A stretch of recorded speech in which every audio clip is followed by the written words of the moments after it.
هل الالعاب عموما بقى، الفيديو جيمز، البلاي ستيشن، الاكس بوكس، الحاجات دي، الكمبيوتر، هل الحاجات دي بتبوظ ذكاء الطفل وبتخرب مستواه الدراسي ولا لا؟ الاجابه المختصره لو عايز تقفل كده اجابه الدراسات وتقفل وتمشي، الاجابه لا، العكس هو الصحيح. طيب حضرتك لو عايز الاجابه المطوله الصحيحه كواحد دارس طب وكواحد المفروض انهم من صفوة الطلاب، وفي نفس الوقت كان بيلعب وبيستمتع وكل حاجة وعنده الحصيلة العلمية اللي يقدر بيها يقيم هذا الموقف، تمام؟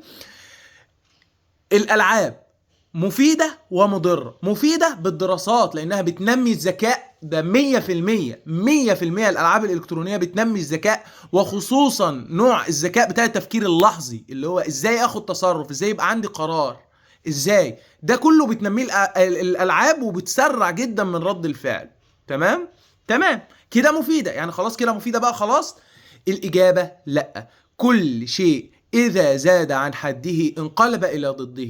ما بقاش أنا مضيع وقتي في الألعاب، ألعب بال10 15 ساعة في اليوم، بالخمس 6 ساعات في اليوم، وما بذاكرش أو ما بعملش رياضة أو ما بحافظش على صحتي وعلى صلاتي. لا كده أنت مضر، كده أنت حاجة يبقى قلتها أحسن.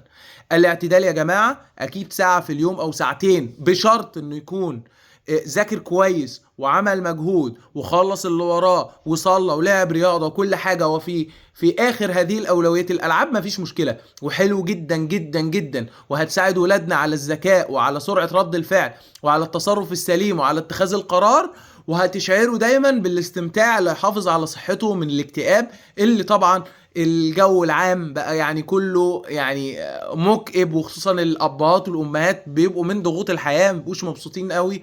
فمفيش مشكله نسيب لابننا جانب من الجانب الخيالي يتبسط بيه.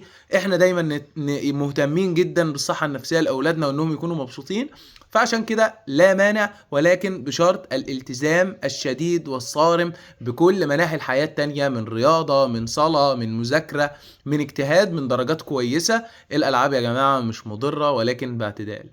دكتور محمد خالد، وانزلوا اعملوا سبسكرايب دلوقتي حالا عشان نوصل ل1000 مشترك. سلام.